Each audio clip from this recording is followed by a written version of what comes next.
Hey guys, oh my word, I cannot believe that we are here and at this video. This is my 1 year postpartum recap. How? It feels like just yesterday I gave birth to my son and it's been a year.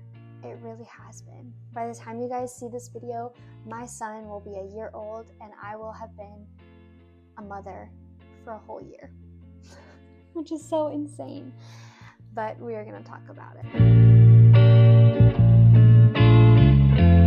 We literally just got home from church on Mother's Day. I'm still dressed up from church, and I put him down for a nap, and I'm sitting down and filming this video. It's going to be a long one, so grab your coffee, your water. This is water because I've already had a soda and a coffee today. And we're going to talk about 1 year postpartum. All right, so topic number 1. I am 1 year postpartum, and everyone always is like, are you back to your birth weight? Are you losing weight? All of these things. I'm just going to be really vulnerable, really open with you guys. If this is a topic that is triggering, then I do suggest that you skip through it. Because I am going to be getting into specifics of weight gain, weight loss, food, dieting, all those things. And let's just say I'm definitely not back to my pre-pregnancy weight whatsoever. I'm about 15 pounds away from that. But motherhood and being pregnant and postpartum really changes your body. Your body goes through a lot of changes in the span of a year to 2 years. From going from pregnancy, where you're carrying a child, you're gaining all this weight, whether it's water weight, fat, muscle, all these different things, to being postpartum, I remember feeling like jello. Like you literally feel like jello because you've carried so much weight, and now like this weight is off of you and you're like, why does my body feel this way? You feel super loose in a weird way. So in my pregnancy, at the very end, I was 191. I started my pregnancy at 130, 135, somewhere around there. And looking back now, I wish I was kinder to myself and my body. And I just didn't like my body, and just seeing my body go through so many changes, like how could you ever think that about yourself? Like your body's been through so many changes. So right after postpartum, I lost pretty quickly 25 pounds. I did not do a very good job at the beginning of my postpartum period. I hardly ate anything. I really rarely ever took time to eat food. And so very quickly, those first few months, I lost a lot of weight really fast. I'm shocked that my breast milk supply didn't go down.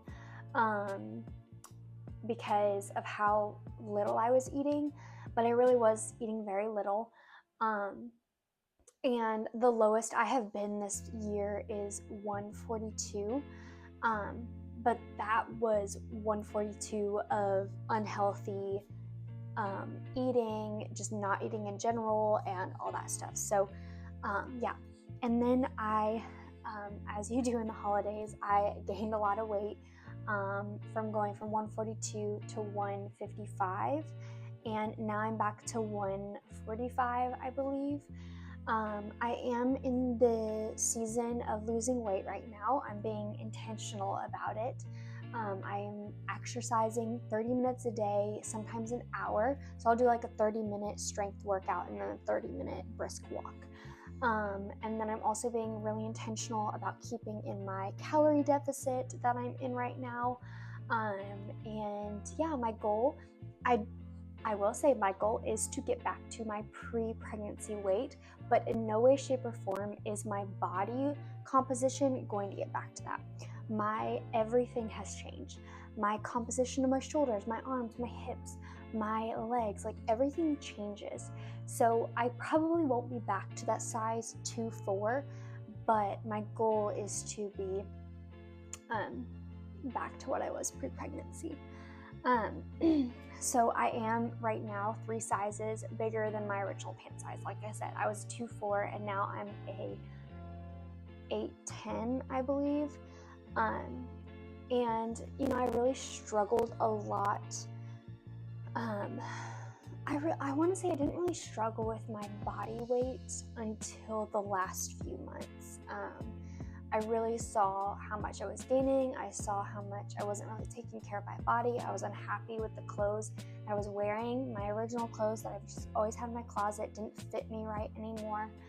And so for the last 2 months, I decided to kind of make that change to take care of my body more than I was.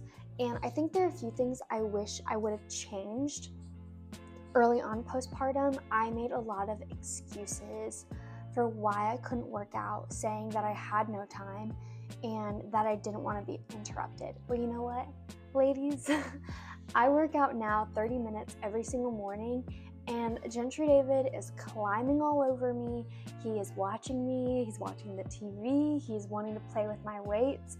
I'm being interrupted more now than I would have been, when he was less mobile, and I'm still getting in a 30-minute workout. So I think I put in a lot of excuses of I just don't have the time. And sometimes, you don't really have the mental energy or capacity to work out. But I've really learned that if I don't put working out as one of the first few things that I do in the morning, it's not going to get done, and I just feel sluggish the rest of the day. So that is just when it comes to my body image and how I've been doing 1 year postpartum. That's something that I've really been prioritizing over food. I've been prioritizing exercise, which I feel like you should probably prioritize your food before exercise. But anyways, I'm not here to be a psychologist or psychiatrist or anything. I'm just here to share my experience. So that's been my experience. It's been definitely hard because, I follow a lot of beautiful, wonderful, godly moms out there, and they look like they are back to their pre-pregnancy weight 6 months postpartum. And here I am, and it's taking me over a year to get back to that point. And I don't really know if I'll ever get to that point where I feel slender again. So part of it is just taking care of my body, but also not comparing my body to other people, not comparing, oh my gosh, that person's skinnier than me or whatever. And that's really hard. But that's how I am doing in the terms of body image, body weight, 1 year postpartum. We're working on it, we're getting there, we're feeling healthy again, we're feeling vibrant and alive again, which is such a great feeling to have. And that's another thing, in terms of just your body, I did not start feeling more myself until I was 9 or 10 months postpartum. When I started weaning my son from breastfeeding to formula, and I got my cycle back, that is what really made me realize, oh my gosh, I have been so deprived. Because it wasn't until I got my cycle back that I realized, this is what normal feels like. This is great. So I'm getting to that point where I'm just much more vibrant, much more myself than I was for the last almost 2 years. So that's been really great. All right, baby number 2. Let's talk about it. So in a few videos back, I mentioned how we were trying for baby number 2. I think it was when he was 9 or 10 months old. We're just kind of waiting for God to do his thing. We believe that whenever God sees fit, it's going to happen. And yeah, so we're just kind of waiting on God. But along with that, there's a lot of anxieties I have personally. Since having one kid, you realize before you have a kid, you have all this free time. You have all this, you don't have to worry so much about certain things. And then when you have a kid, you realize, oh my gosh, a lot of your free times, a lot of the things you didn't have to worry about, now you're having to worry about. And so it's kind of brings another weight to having a second baby. And on top of that, Gentry and I are trying to figure out finances and stuff like that, living on one income. We're not as tight and frugal so much anymore as we needed to be a while ago. praise the Lord, but at the same time, it still adds more financial weight to that. And on top of that, we also still live in our 2-bedroom apartment, which it's not that you can't raise kids in small living like this. You absolutely can. Gentry's family, they lived in a two-bedroom apartment out in Japan with, how many kids were there? All 4 of them. And so it's definitely possible, but in my headspace, I'm like, ooh, this isn't ideal. This isn't like how I, picture it. Like I want my kids to have a house, but at the same time, like, so there's just a lot of things. And then trusting Lord with timeline too. I'm someone who I'm like, okay, if I get pregnant in this season, then I'll be postpartum in this season when I really want to be postpartum in this season. So just trusting the Lord with a timeline, knowing that regardless of when I get pregnant, regardless of when my baby is going to be born, He is going to take care of us. He's going to take care of me. He's going to take care of our baby. And so there's just a lot. There's a lot of thoughts behind that. And, I really do want to have a really big family. But I think after having one kid, you realize like, oh wow, like the weight behind it in all aspects of life, not just financial and all that stuff. But then there's also tons and tons and tons of blessings behind having multiple kids. So just pray for us in this season. Okay, now let's talk about my breastfeeding journey. Okay. I want to preface like each and every one of these different chunks as like, guys, remember, this is my experience. This is not what everyone goes through. I had a blessed breastfeeding journey. I can say that because, breastfeeding for me was only difficult for like the first month. He latched on at the very beginning. It was only painful for about a few weeks.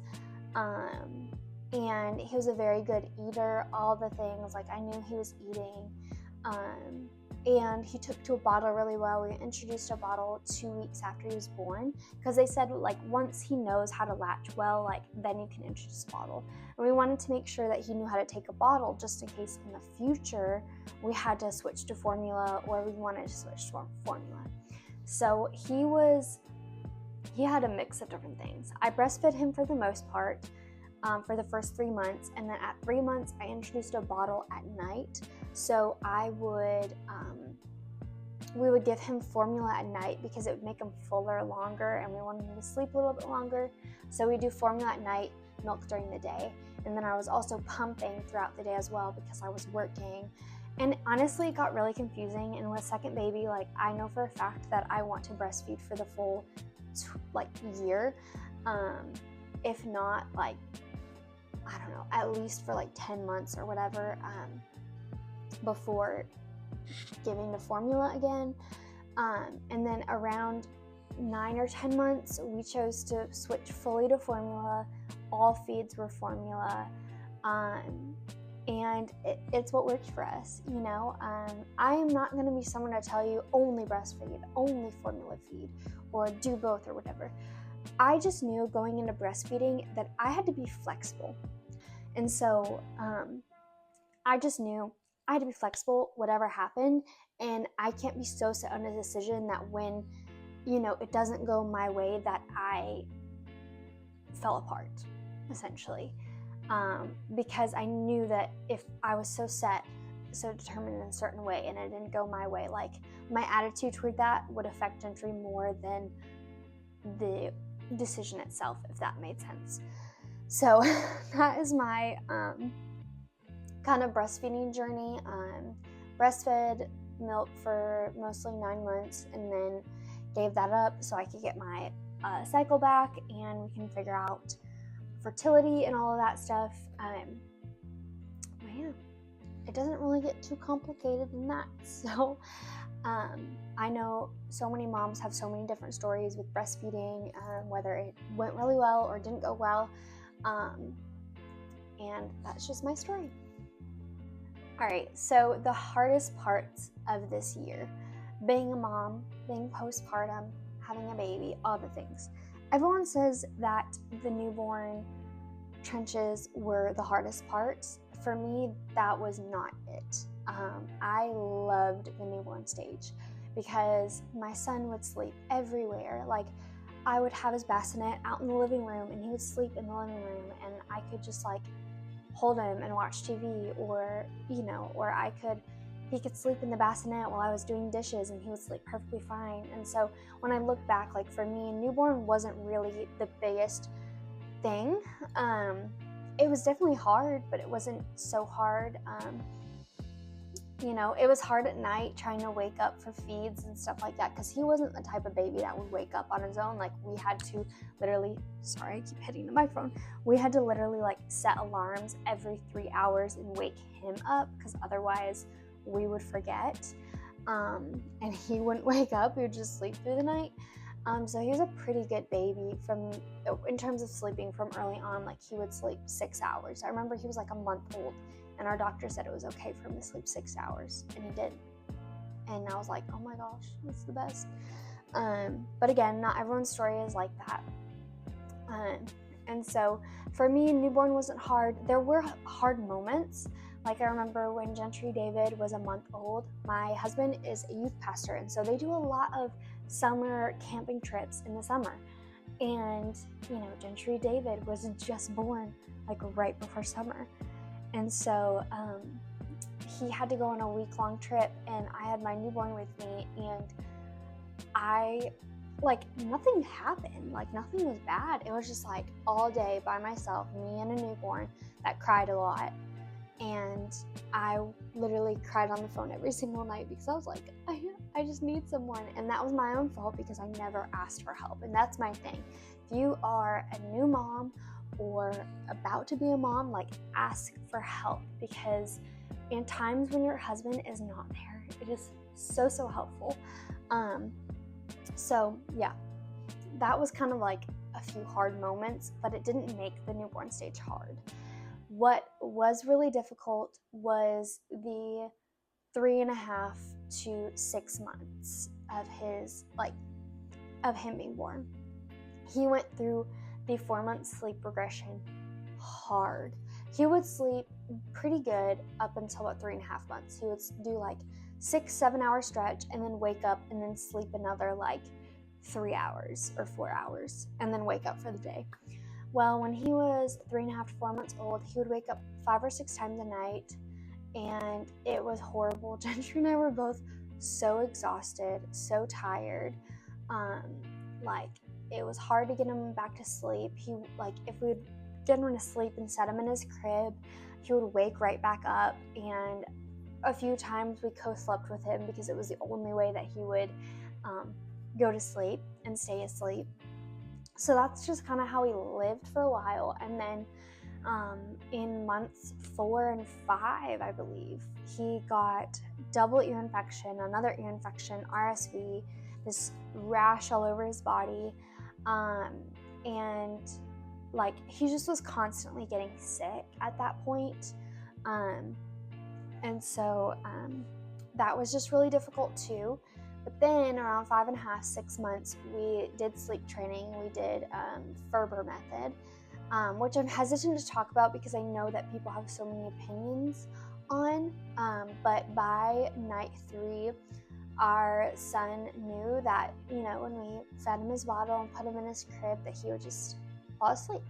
And I think the first night, it only took him like 20 minutes until he fell asleep. And we'd do like check-ins and stuff like that. So every 5 minutes we'd go in there, we would rub his back, shush him or whatever, and then walk out. And then if he kept crying, then we'd set a timer. So if you guys want more of an in-depth video of sleep training, how we did it, what it was like, comment down below sleep training and I will do a video on that. It worked for us. Now, I will say every baby is different. You may have a more sensitive child. You may have a child that's literally already sleeping through the night. But they say you can start sleep training when they're about 4 months old, but honestly, looking back, I'm glad we waited till he was 5 or 6 months, because 4 months is just too soon because they're just fresh out of the newborn stage. So I'm really glad that we waited. Even though we wanted to do it as early as possible, I'm glad that we did wait. Now, we did have him sleep in his own bed around 3 months. So he was sleeping in a bassinet next to us, and then at 3 months old, I was like, okay, like we started doing naps in his crib, and then eventually he did actual sleep in his crib. So yeah, but that was kind of the hardest stage for us. And at that time, like personally, I was dealing with a lot of things, you know, working through thoughts of, oh, should I leave my job or not? Should I keep working at the church or not? Which you guys know now, I'm a stay-at-home mom, so I did leave my job at the church to be a stay-at-home mom, and I'm glad I made that decision. So it was just a lot of emotions mixed with lack of sleep and sickness and all of these things. So yeah, that was just the hardest phase, I feel like. Now we're in a really awesome phase where he has 2 naps a day. He sleeps throughout the night, like literally he sleeps from 8 p.m. to 6 or 7 a.m., which is very good, and without waking up. And he's just so much fun to be around. He loves to play. He walks around, you know, all the things. So yeah, that was the kind of the hardest phase for me, was the 3.5 to 6 months. And then obviously like that week where Gentry was gone for the whole week and I was alone. I was so nervous about that. Okay, now let's talk about marriage. Okay, this is hard for me to talk about, not because bad things happen necessarily, just because our experience is different from a good majority of people. You know, the majority of married couples or couples, they date for a few years, they're married for a few years, and then they have a kid. Our experience is we dated for a 1.5 years, got married, were married for a month, found out we were pregnant at 2 months, and we celebrated our 1-year anniversary with a 2-month-old. So it's a roller coaster, to say the least. I don't know if I would recommend it to everyone. Like, we love our son. We love everything that has gone on this past year. I mean, it's just been a huge, huge blessing. But there's also been a lot of hardships. You know, I graduated college pregnant. I'm still trying to figure out, you know, what I'm doing with my life, where I'm going. On top of that, I have my baby. And now I'm trying to also figure out what I'm doing, where I'm going, how to take care of this little child that I love and raise him in the best household ever. And then at the same time, I'm trying to figure out what it's like to be a wife, you know, and I've only been a wife for a year. And, you know, my husband and I have only known each other in the context of marriage for a year, but now I have a baby and I just graduated college and I'm trying to figure out my job and my career, if that's something I want to pursue. And it was really overwhelming. And I look back and I'm so grateful for God for getting us through those moments, for getting us through hardships, because at the same time we're also dealing with finances and what it's like living on one income, like we still are right now. And it was just hard. Marriage was really difficult. You know, there were a lot of months where we really didn't put each other first. We didn't really make the space to just have one-on-one time. And hormones played a really, really big part in that. And I don't think I realized how hormonal you are until I got my cycle back. And then I realized, wow, my body was messed up for a while. And I feel like we're at this point in our marriage where we are really discovering each other for the first time. We're like, wow, this is great, this is wonderful, you're my best friend, like all these things. And they always say like the first year of like having a baby like is the hardest year, because you're trying to navigate obviously a baby but also your marriage.